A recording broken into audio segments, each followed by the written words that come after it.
Number 5. World War III. In his big book of predictions known as his quatrains, Nostradamus wrote that 7 months the Great War, people dead of evil doing.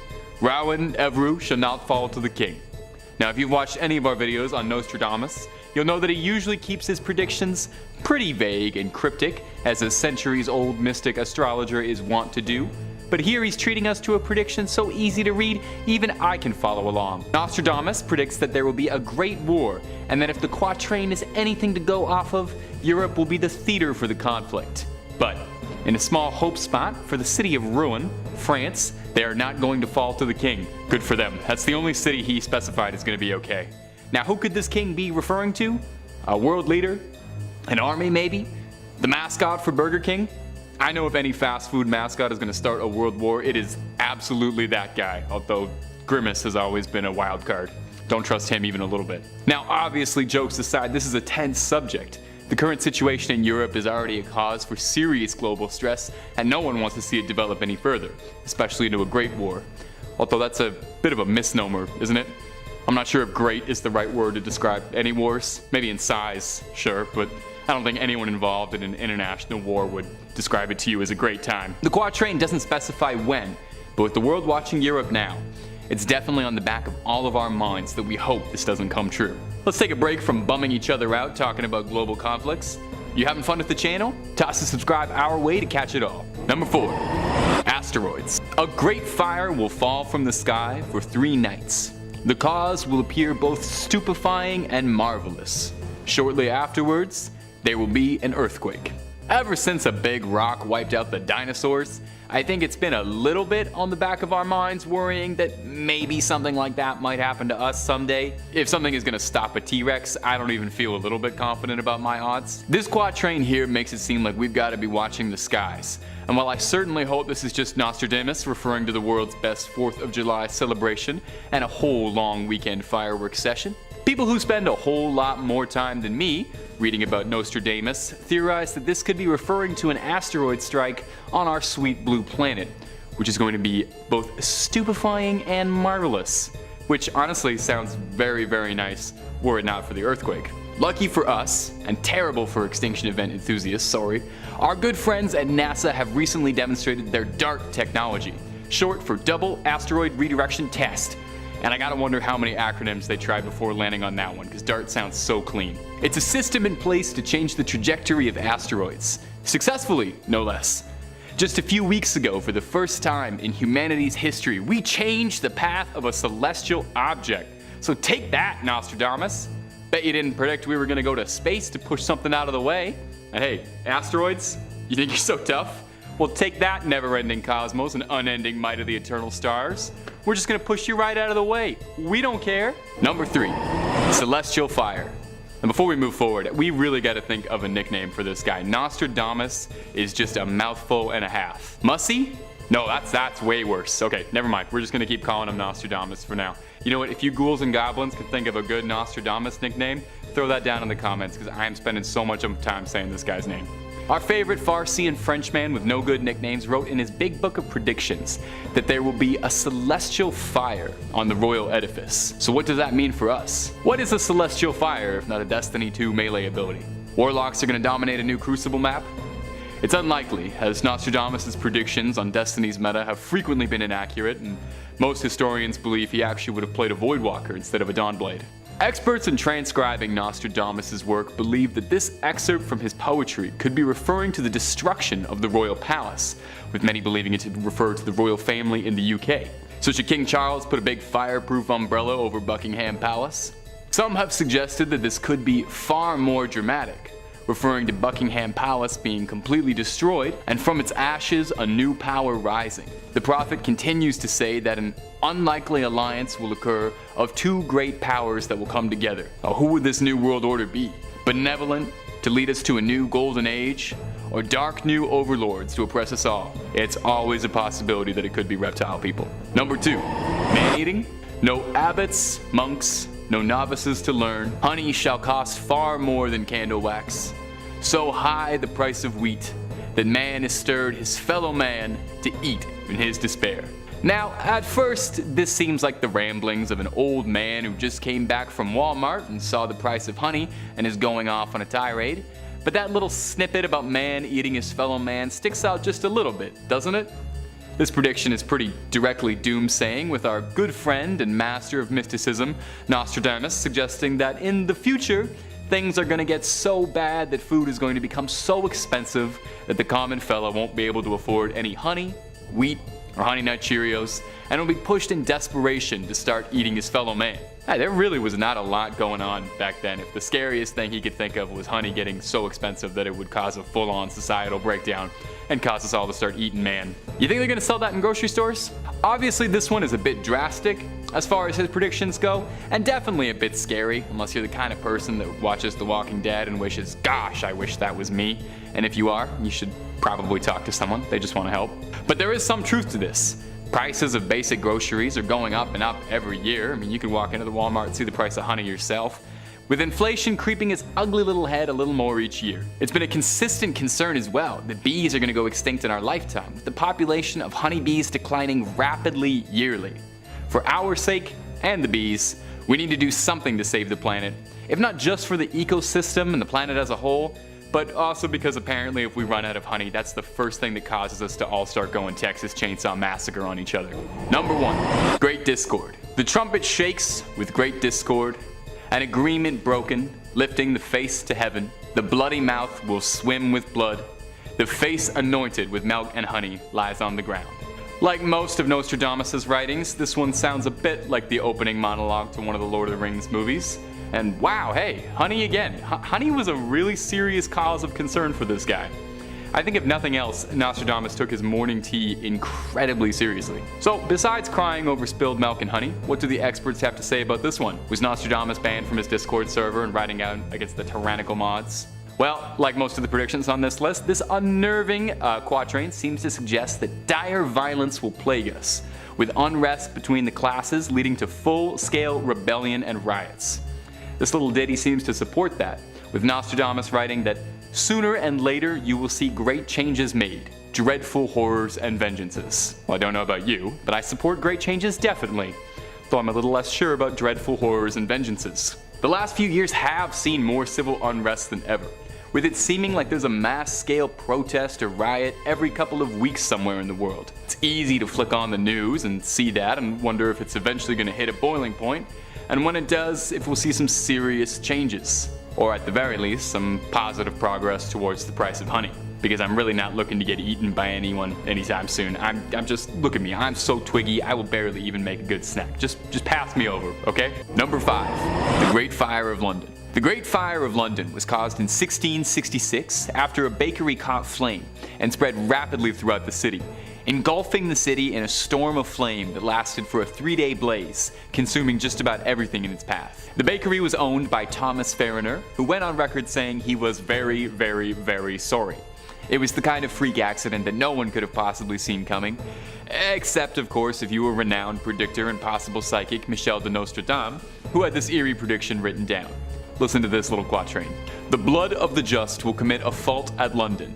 Burnt through lightning of 23's the 6, the ancient lady will fall from her high place. Several of the same sect will be killed.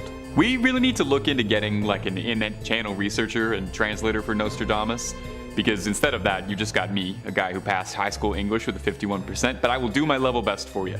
We can interpret 23's the 6 as an equation, reading 20 times 3 plus 6, which would give us 66. The Great Fire, of course, started in 1666 and burned for 3 days straight. Seems a little too convenient to just be a coincidence, right? Now the next question though, what is the ancient lady?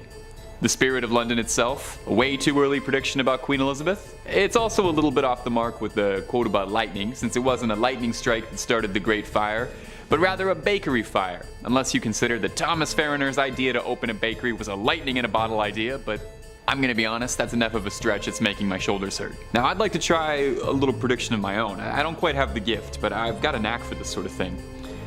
I'm having a vision. I see that the best scary content on the web is at top 5 scary videos, and if you like it, you should subscribe? I don't know what it means though. Number 4, the atomic bomb. Could Nostradamus have predicted humanity's darkest invention?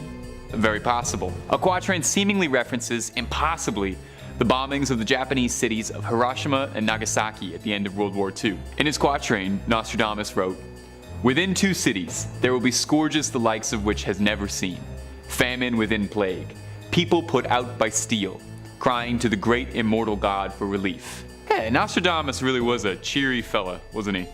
Now, I like to think of myself as a bit of a skeptic. I took the online test and it said I'm 70% Scully and 30% Mulder. But even I've got to admit this one lines up pretty eerily. The 2 cities could very easily be referring to the 2 cities of Hiroshima and Nagasaki. The scourges the likes of which is never seen, being about atomic weapons as a whole, the controversial nature of which goes without any further explanation. I mean, you can find about 1,000 quotes from just about everybody involved with the Manhattan Project, expressing their deep regret for what they did. The famine and plague could be referencing the radiation sickness and numerous other issues that arose following the immediate aftermath. As well, the line, "people put out by steel," could be an allusion to the man-made nature of the desolation, that it was constructed by man and delivered through an airplane and a concentrated team effort rather than any natural causes. It's worth bringing up that Nostradamus did have a personal first-hand experience treating plague victims, which does raise the possibility, of course, that he could be referring far more literally to 2 cities ravaged by literal plague, but it does beg just a little speculation as to why it lines up so well. Number 3. JFK. John F. Kennedy Jr. is probably one of the most famous and tragic presidents in American history, whose term was infamously cut short by an assassin. "The ancient task will be completed from on high. Evil will fall on the great man. A dead innocent will be accused of the deed. The guilty on will remain in the mist." Okay, there is a lot to uncover and unpack here. Firstly, a dead innocent will be accused of the deed. Now, the official story is that Lee Harvey Oswald was the assassin of JFK, although 2 days after his arrest, he was fatally shot. He insisted that he was just a patsy to cover up the conspiracy, and despite the official evidence pointing towards Oswald as the culprit, public opinion polls in recent years have shown that the majority of Americans do not believe the official story and suspect that Oswald was a false flag, although we could be talking for absolutely hours if we go on about that tangent. Do some reading on this one at home. This is my favorite conspiracy theory of all time, and once you start reading about it, it is going to be all you are doing for the next week. There is so much to uncover, we could not possibly do it in 10 minutes. Continuing on the prophecy, the ancient task will be completed from on high. Evil will fall on the great man. In a very literal sense, this could be referring to the fact that JFK was shot from an elevated position, but there is also a widely recognized conspiracy theory that JFK was ordered to be assassinated by his own government, which could possibly be referring to from on high. If Lee Harvey Oswald really was a cover story, like he claims and conspiracists claim, then that would mean that the guilty on will remain in the mist, possibly referring to the mystery that's lingered on about the event as a whole for 60 years. It's very likely we will never uncover the real story or the truth behind what happened that day. Maybe Nostradamus knew, but he's not telling us much these days. Doesn't pick up his phone that often, doesn't answer my calls. Number 2, King Henry II. King Henry II was, well, you can probably guess. He was the king of France for a bit. He was the king of France from 1547 until his reign was tragically cut short bitterly in 1559. A tragedy that had befallen the people of France as he was slain in an accident during a tourney. Who could have predicted it, of course, except, oh, you know how this bit goes by now. Let's all say it on 3. 1, 2, 3. Nostradamus. Of course he did. It's the title of the video. Alright, let's hear what the quatrain said. "The young lion will overcome the older one. He will pierce his eyes through a golden cage. The 2 wounds will ensure a cruel death on the field of combat in a single battle." I like that, like all of Nostradamus' prophecies, sounds like something that a wizard would tell you in a cave before giving you a sacred sword and telling you to embark on a quest to save the kingdom. Anyway, let's put on our little interpreting cap. King Henry was accidentally mortally injured when during a joust, splinters from the broken lance of his opponent, Gabriel de Lorge, was lodged inside King Henry's eye. From there, the king developed brain damage and sepsis and would pass from his injury a few days later. Definitely sounds like the cruel death that Nostradamus had predicted in his little prophecy there. Now, it wasn't quite the field of combat though, instead occurring during what was supposed to be a game. What can I say? They just played harder than we do. It's all fun and games until someone loses an eye and then France no longer has a king and you have to retreat to your estate in Normandy in disgrace and live out the rest of your days as an exile.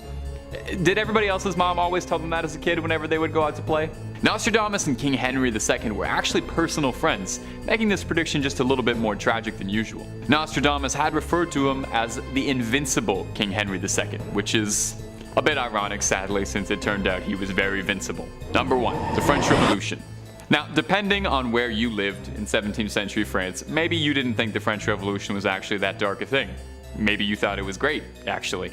I did hear at one point there was some cake being passed around to everybody. Wouldn't know. Wasn't there. But I can tell you that Nostradamus did seem to predict the revolution almost exactly. Why don't you take yourself a little ear gander at this? From the enslaved people, songs, chants, and demands, the princes and lords are held captive in prisons. In the future, by such headless idiots, these will be taken as divine utterances. Before the war comes, the Great Wall will fall, the king will be executed, his death coming too soon will be lamented. The guards will swim in the blood, near the river Seine, the soil will be bloodied. Hey, this one I almost don't even need that translator for. I feel like I can actually kind of understand this one, straight up. It sounds fairly plain and simple, and really just sounds like someone describing the French Revolution. The Great Wall falling could be referring to the storming of the Bastille prison, which was located near the Seine River, and was a site of criminal execution. This is where the guillotine was, and the beginning of the revolution. Could the guillotine be referring to literal headless idiots? The king will be executed? Well, that definitely happened. The only difference in Nostradamus' prediction is that he said it would be lamented. And while I'm sure the king's royal family was very upset, the people of France at the time seemed pretty excited to see him go. The soil being bloodied could be a dramatization or a metaphoric way of speaking to all the violence conducted in the name of the French Revolution. I've got to say, it's pretty strange how well Nostradamus was able to predict the French Revolution and as well the passing of King Henry II, but maybe he's got a home turf advantage for this sort of thing. You can just really focus in that hyperactive lens on anything involving France. Number 5. The Queen and the Royal Family. Golden thread running through the generations. That's how one of Queen Elizabeth II's many prime ministers described her reign. The longest in British history. One of the most concerningly accurate predictions our boy Michelle predicted was that in 2022, Queen Elizabeth would pass and her son would take her place, but abdicate his position. In his original writings in 1555, Nostradamus wrote, "At the end of the war, the great powers change. Near the shore, 3 beautiful children are born, ruin to the people when they are of age, to change the country's kingdom and see it grow no more. The children are Queen Elizabeth II and Prince Philip's grandchildren, Prince William, Henry, and Princess Beatrice." The conflict could refer to the 1982 Malvinas War between the UK. Princess Diana gave birth to William 7 days after the war ended. Could Nostradamus be claiming that the end of Queen Elizabeth could be the end of the monarchy? Well, another writing of his adds to that.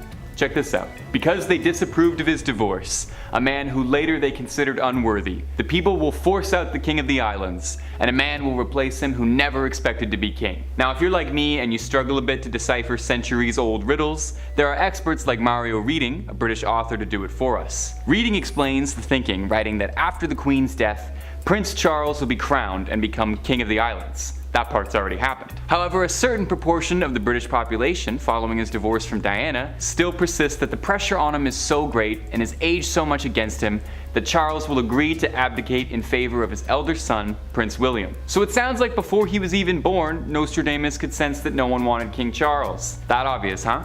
And hey, here's a prediction from me. By the end of this video, you'll subscribe to Top 5 Scary for scary videos every day and the best host in the game. I got a strong feeling I'm right. Here's an ominous one for you. Humans, it says, are without doubt responsible for global warming and will pay an ever-increasing price. That includes more of what we've already seen this year: parched fields, forests on fire, and deadly heat. Like the sun, the head shall sear the shining sea. The Black Sea's living fish shall all but boil. When Rhodes and Genoa half-starved shall be, the local folk to cut them up shall toil. Well, thankfully, we're not quite at the point of literal boiling fish in the sea, but that's not to say we're not rapidly approaching that reality. It's easy to interpret like the sun, the head shall sear the shining sea, as a warning for the increasing rise in temperatures we've seen across the globe this year. 2022 has already been a record-breaking year for climate change, and not in a way that's particularly good for anybody. July of 2022 was one of the hottest months globally, among the top 10 hottest in global history. But it's fine, I'm sure. We just need to walk to work a little bit more, use paper straws, and we'll really get a handle on this thing. The death of coral reefs, eradication of natural habitats, and the worrisome decline in fish populations worldwide could all point to Nostradamus being right about this one, predicting boiling fish and the common folk starving. Not trying to scare you too much, but some experts predict that if we keep going at the rate we're at, the world's oceans could be totally empty of all fish by 2048. For my own sake, I sincerely hope Nostradamus is wrong about us in this one, because if I'm ever at a pub and I can't get a clam chowder or fish and chips, I just don't know that any of this will be worth it anymore.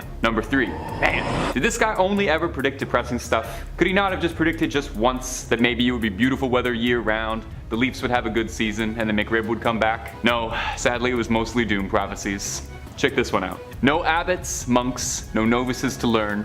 Honey shall cost far more than candle wax. So high the price of wheat that man is stirred, his fellow man to eat in despair. International political instability, the pandemic, and Brexit have all contributed pretty nefariously to inflation. And let me tell you, as a guy who struggles to balance his checkbook, it has been a nightmare finding cheap honey. I'm serious, go on Amazon right now. Google raw honey and candle wax. Of all the things for a sage to be completely accurate on, I wasn't expecting it to be the economics of honey and wax, but hey, it's real. This is a personal issue I'm gonna have to set aside for now. But one has to wonder too with the phrase, his fellow man to eat in despair. Did Nostradamus have some insight into the popularity of the Eat the Rich movement? Well, that's always been a popular thing to spray paint over a bank wall or write on a poster board to take to a protest. After the pandemic, that sentiment has been more pronounced than ever in recent years, with large swaths of the population rightfully being upset about wage and income disparity that exists. It's hard enough for the common man to make a living out there, let alone being able to afford good, reliable honey. And if you know a supplier for that, drop a link please. My DMs are always open to talk honey.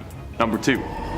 If you asked me 5 years ago to predict what the future of finances would look like, I don't think I ever would have guessed the rise of NFTs or cryptocurrency. I mean, I don't think anyone could have estimated that we'd ever have an economy based around trading pictures of bored apes wearing sailor hats. Well, except of course Nostradamus could have predicted it, because he predicts everything. Could the French seer have predicted cryptocurrency?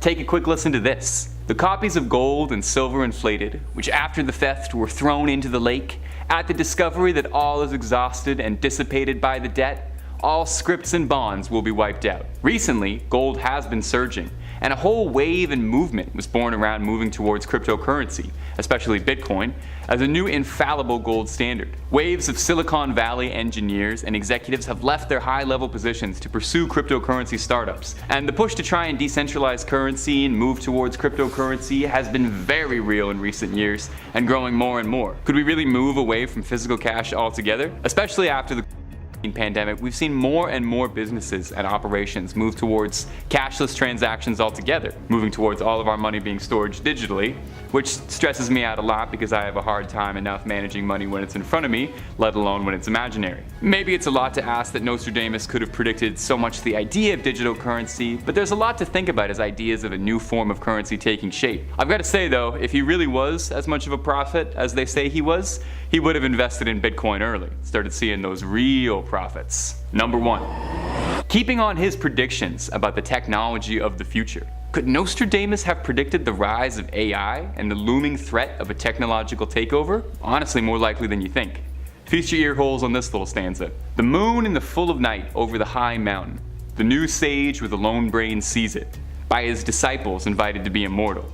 Eyes to the south, hands in bosoms, bodies in the fire. Now, this does sound a little bit like something a wizard in a cave might whisper you over a crystal ball before sending you on a journey, but bear with it. Some experts firmly believe that this could be an allusion to the rise of the digital era. The new sage with a lone brain sees it, by his disciples invited to be immortal. I don't want to stroke his ego too much by referring to them as sages, but Mark Zuckerberg has made it incredibly clear that he believes the future of the world and humanity as a whole is going to be virtual in his quest to create the metaverse, creating a world where literally the body will be left behind. Bodies in the fire, invited to be immortal. Do you think we could get to an era where we start living like we're in the Matrix, uploading our consciousness to a digital realm? What was once pure fantasy is encroaching on our reality closer and closer with each passing day, and I honestly think it'll be sooner than we're expecting before we're all living in that digital world.